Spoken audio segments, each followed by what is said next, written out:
Hello once again, and thanks for tuning in to the Catholic View for Women, where we give you news and views from a truly Catholic perspective.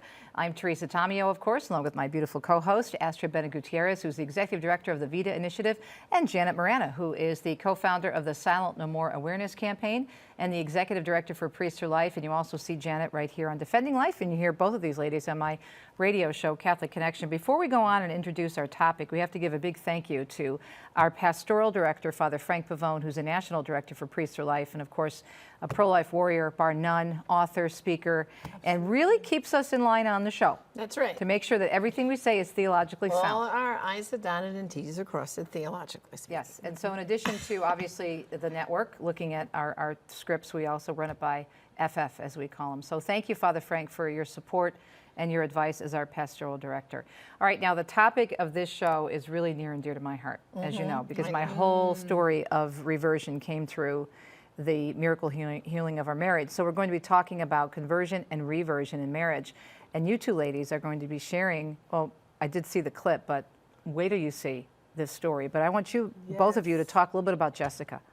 Yes, well, we were out in California. That's right. And we had the privilege to interview Jessica Echeverry, and she's an amazing woman, just a tremendous testimony, one of the most powerful ones I've ever heard, and a very humble woman, and she's very generous in sharing her story. So in particular, we asked her about her conversion. She's a convert to the Catholic faith, and how her marriage played a part in that. And she shared with us a little bit about that aspect of her testimony. She's a Catholic speaker as well, who goes around the country sharing her story. So we're really blessed to hear her story. So check out this clip. All right, let's see what she has to say.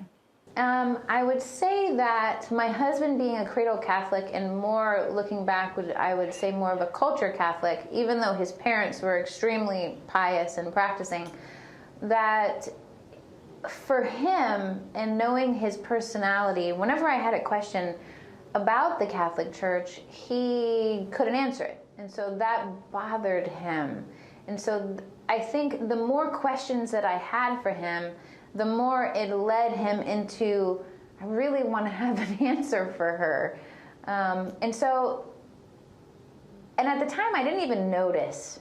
I didn't even notice that he was thinking about these things, and it was in my talking about things and asking questions that within his own spirit was work being done. And he was just always Charlie to me, and always there and always loving, and the same husband. So I didn't really give his, what he calls reversion into the Catholic faith, much thought. I am a Catholic. My family is strongly Catholic, and I do believe these things, but what's the why? That was what it seemed like he was sent out on this quest. At the same time that I was going through my own questions and figuring out, well, do I want to be Catholic? Do I not want to be Catholic? Why should I be Catholic? Well, my kids are Catholic. All these things going through me. For him, God was working in him with you are something, but why? And we were kind of strutting along these two paths together, yet separately. And I don't want to say, though, we weren't ever in conflict, though. And that's just our marriage. I mean, we may have had times where I didn't agree with something that he was sharing with me about the Catholic faith. I can't say that it was ever a conflict that separated us.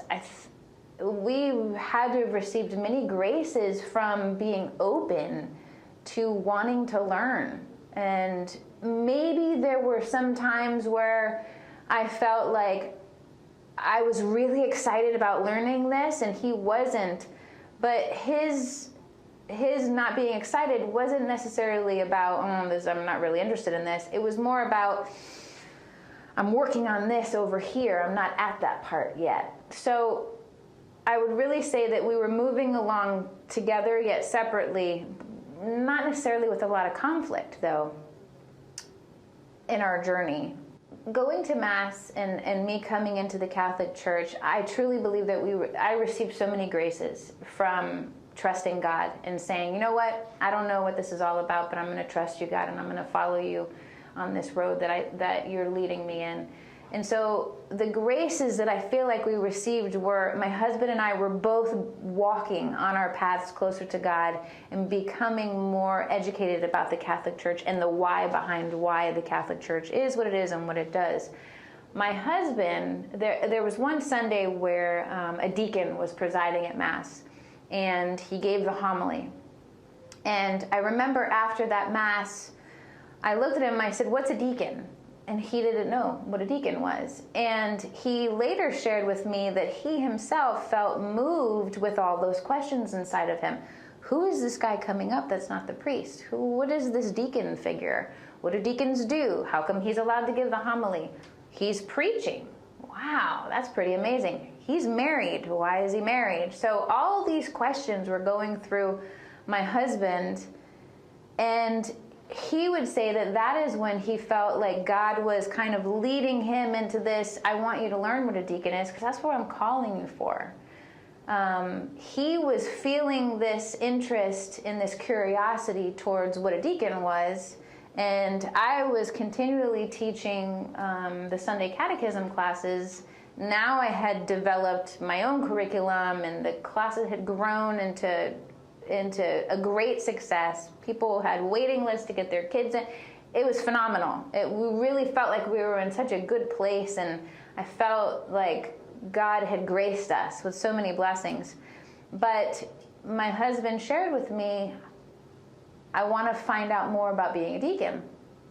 Now, I didn't understand exactly what being a deacon was, and I just trusted him. I said, okay, well, what do we have to do? I'm a very practical person. If you want something, then we do A, B, and C to get it. So the first thing we had to do was go to an information night or information day or meeting, and he said the Archdiocese puts them on. I said, okay, well, you should look into that and see when it is. Months and months went by. He never said anything else to me about going to one. And then one day, he was traveling on business and was in New York. And there's a 3-hour difference, and he went to Mass at St. Patrick's Cathedral. And when I woke up that morning, I went to my computer, and I don't know why, I thought, well, you know what? He mentioned something about wanting to go to this. I wonder when the next one is. And I went on my computer, and I got the information, and I took a screenshot of it, and I texted the next informational day for being a deacon in our Archdiocese. And I just texted it to him, and I was like, I just thought you might want to see this. He comes out of Mass at St. Patrick's Cathedral, and he was thinking to himself when he was coming out of Mass, gosh, I really want to find out more about being a deacon. And when he looked at his phone and he saw that there, that was confirmation for him that, okay, this is where God is leading us. And it's actually been through joining the diaconate formation program as a couple and going through that journey together that we've been able to learn so much more about each other and our hearts and our faith and our church and our family as a whole. And so we've received so many graces and blessings from being open to take that walk, to go on that journey into the diaconate. And God willing, he will be ordained a deacon next year. Wow. Yeah. I can relate to her so much in terms of going through formation and what that means and what that does. And the wife is very involved in that. You cannot move forward in the diaconate as a husband without your wife's support. So that whole process it's very powerful. Yeah. What's even more amazing, Asher and I really got a chance to talk to Jessica in depth for this interview. Her life is just so astounding that to see where she is now, and if you saw where she came from, the life she had in the past, you would say, how did this happen? And I think it's a great encouragement to anybody. First of all, she was raised in a family where there was absolutely no mention of God, no upbringing of any kind of religion, zero. Then she had some tragedies happen to her. Like she was molested at age 10. She was raped at 12. She got pregnant as a young teenager, and they were trying to force her to have an abortion. 3 times she left the clinic. She finally had that baby, but then the boyfriend, and she thought this was my boyfriend, I'll be with him forever. It didn't work out. His family agreed to raise the baby. So from the hospital, the baby was taken from her. Her Sounds mother like a movie. and her mother threw her out of the house. So now she was down in Fort Lauderdale, Florida, homeless on the beach, and she ran into other teenagers. I mean, that's why she has this ministry she does, Sore Feet Saviors, because she tries to reach out to other homeless teenagers because she knows what it was like to be like that. Right. So from that, she had this terrible life, homeless for a couple of years. She became pregnant again, and she called her mother, even though her mother threw her out of the house. And her mother said, "Well, this time you're going to have an abortion." And her mother dragged her off for an abortion. And then, she again left, that situation and went back homeless, and then said, "I have to end this." And she finally got herself a little part-time job, from that a full-time job. She became pregnant again. This time she said, "I'm going to have this baby." And she had that baby. And it was a year later after that that she met her husband, Charlie. And he, of course, adopted the baby, and she went on to have children between her and Charlie. But who would think? How many people have little things happening in their lives, or even one tragedy, and they say, "That's it, God doesn't love me." And that's what she was saying to us. Remember, as a teenager, she thought there was no such thing as God. Why would God let all this stuff happen to me? And look at how full circle her life has Look at come. how she's using everything that she went through to make a difference, whether right. it's her own story and her husband's story in terms of what they're going through, the diaconate now, and his reversion and her conversion to Catholicism, her ministry that she has to the homeless, and I know there's a whole area of pro-life that you're going to be looking at on defending life as well. But see, this is the whole idea that miracles can happen, and then when you come together as a couple, it's huge the impact you can have, because marriages right now are struggling. That's right. We hear about it all the time, Deacon Dominic and I. And so I'm so glad that we have this story. What an amazing story. Yes, I met them 5 years ago, and to see them together, it's incredible. They love their faith so much. They have a generous spirit, always so joy-filled, and they're an example to me of what marriage should be. So to see where she's come from, and to see where they are today, it just shows God's power when you give your life over to Him. Right. How incredible your life can be. And I think too that the idea that, now we know that there are people in difficult situations, and maybe, and we hope that every marriage can be saved, but it's possible that there's circumstances that a marriage might not be able to be saved. But in this case, when you do work through a lot of these obstacles, miracles happen. And Dominic and I are a witness to that. Our whole conversion came through struggles that we had in our marriage. We were forced basically to our knees. And so it's beautiful when you come together as a couple to speak out. And notice what Jessica said, that they weren't in conflict about this journey they were on together, but it was her curiosity about the faith, because she said, "Well, I got married in the church," and for Charlie it didn't really mean much.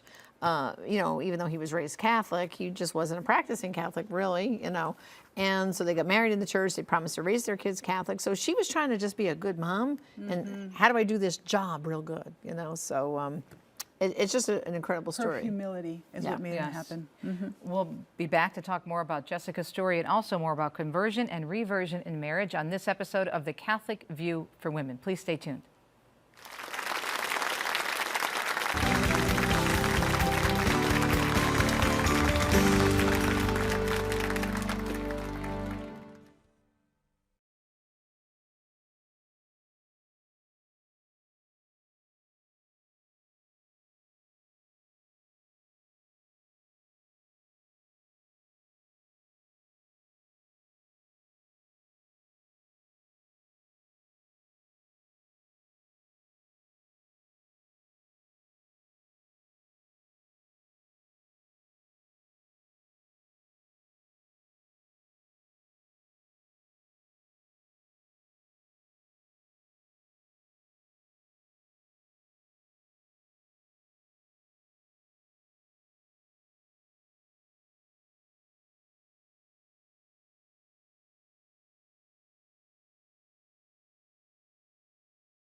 We do hope you're enjoying this episode of The Catholic View for Women. I'm Teresa Tomeo, along with Astrid Bennett-Gutierrez and Janet Morana, talking about conversion and reversion in marriage. What do I mean by reversion? Well, we're all reverts. Reverts, that's right. You hear about converts. Those are folks who either maybe convert from, maybe they were atheistic, agnostic, or another denomination.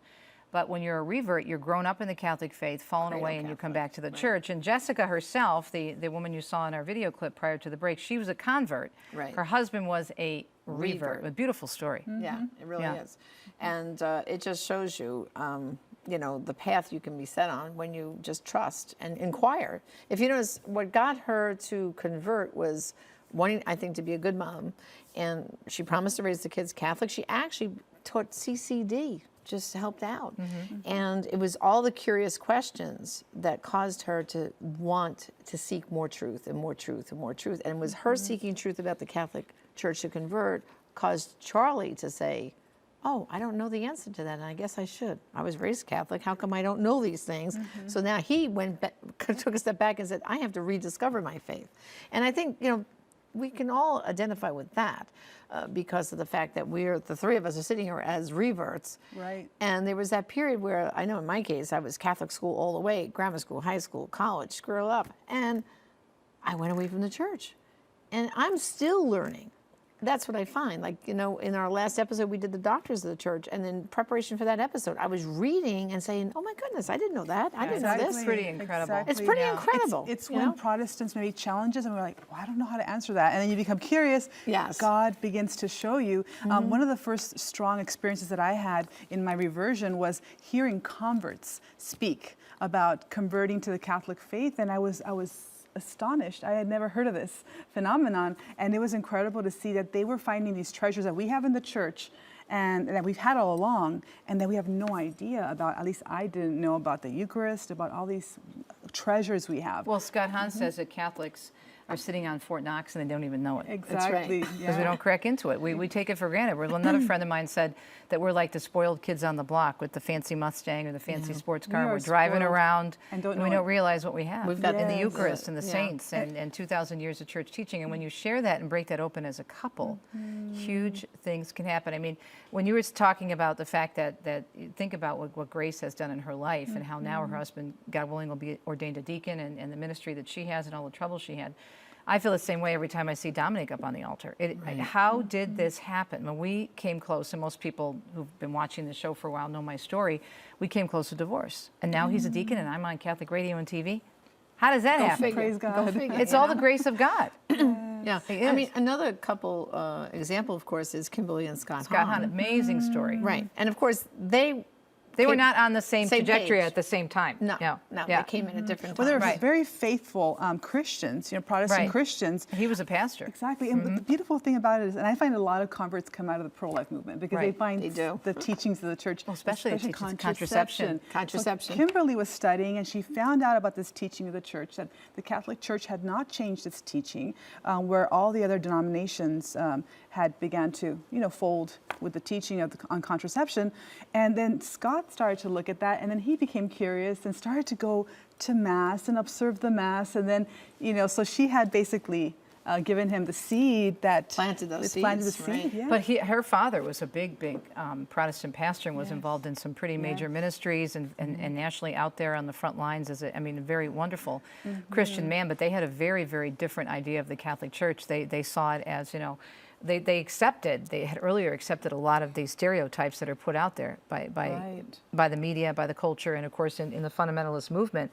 And so she did not come along right away. I mean, she basically for a while, as she says in the book, was kind of brought along kicking and screaming, and she resisted a lot because she didn't want to be Catholic, you know, anything but that. And then eventually when Scott's life turned around and they really began to embrace it, now look at them. I mean, they're phenomenal. Yeah. Both of them are joyful Catholics. Yeah. I met her when she was already Right. converted, so I could never imagine her not loving the Catholic faith. She's so enthusiastic about it, about the church's teachings on love and marriage. It's just very inspirational to hear them. And what else do you say about Scott Hahn? I mean, you just say the name. I mean, the books and the Bible studies and everything. Biblical Incredible, incredible biblical scholar. Well, then, of course, you know, Teresa, you and Dominic wrote a beautiful book called Intimate Graces, and it's available at the EWTN Religious Catalog. And I'd like to just read for our viewers. There's a I like this one section where it's almost like giving some advice, you know, for couples who married couple. And okay, so how do we stay on that grace-filled path? So here we go. This is from page 67 of your book, T. Celebrate your life together as a married couple. Make the most of every day. Hold hands. Break out the good china. Create a scrapbook of your happiest moments.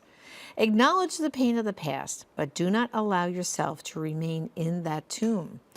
Pray for the grace to, like Lazarus, unbind him and let him go. Pray the serenity prayer together as you help each other. Let bygones be bygones. Look to the future. Find some time every day or at least several times a week to talk about your hopes and dreams. Pray together often as a couple for the grace to run with endurance side by side in the race of life. Be sure to thank God for those in heaven who are praying for you as you run. And I think that's a nice summary there.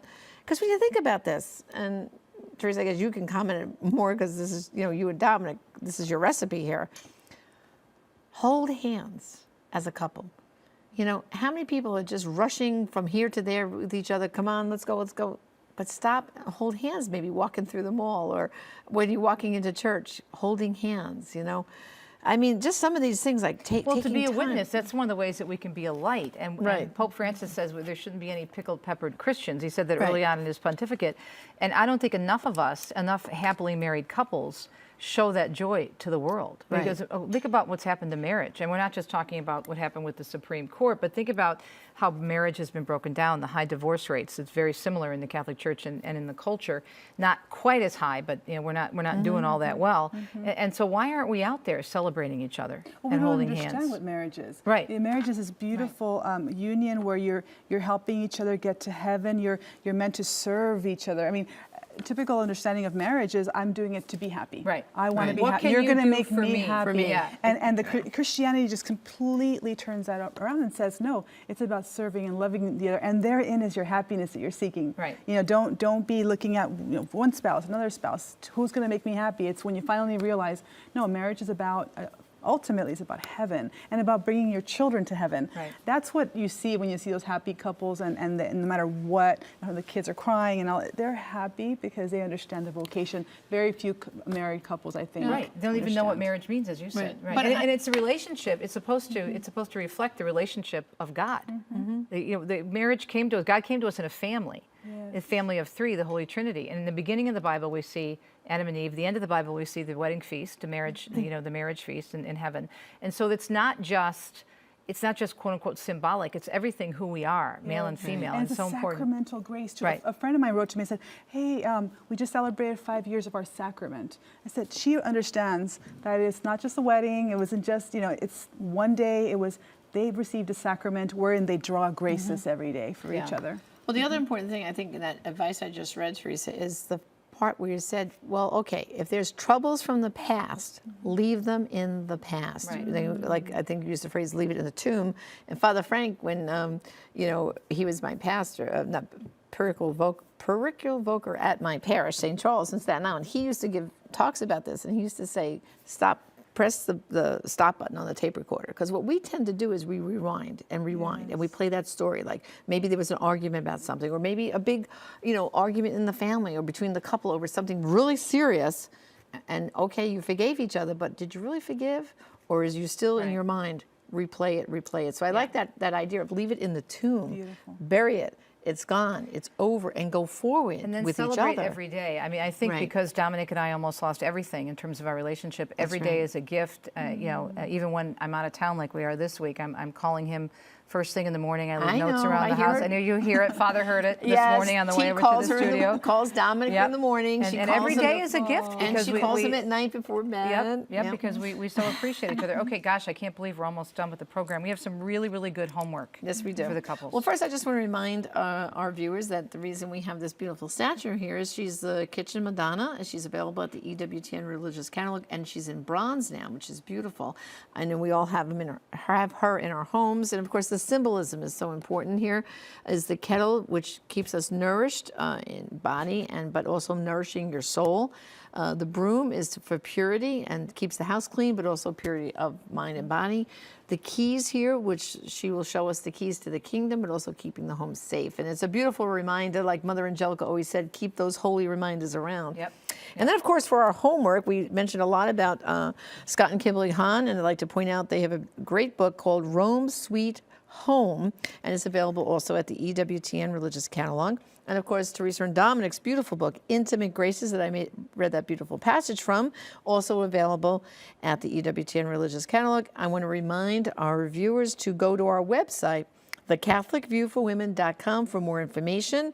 They also can have all the homeworks are there, discussion questions, and past episodes, and they can sign up to receive our monthly newsletter. And then finally, if you're on Facebook, please go and like The Catholic View for Women. I think the other thing we could do, it just came to me, and we could put a link on the website to the USCCB's website on marriage, which is really, really good. It's got great materials, and they actually had Intimate Graces as their book of the month back in January of 2016. So that's just foryourmarriage.org, and we'll put a link on our website because there's great resources there, including my book and other books. And we're just really excited to provide you with resources and to remember that there's hope. There's always hope. Even if you're struggling in your relationship, as we said, sometimes it doesn't work out, but don't give up. You know, offer it up to God, get some help, and remember that reversions and conversions can happen in marriage as well. Again, all the information on this show and all of our episodes, thecatholicviewforwomen.com. We hope you've enjoyed this discussion. My name is Teresa Tomeo, along with Astra Bennett Gutierrez and Janet Morana. So good to be with you. You're watching EWTN and The Catholic View for Women. Let me throw that website out there one more time in case you're a new viewer, thecatholicviewforwomen.com. Thanks so much for joining us, and we'll see you next time on The Catholic View. Take care.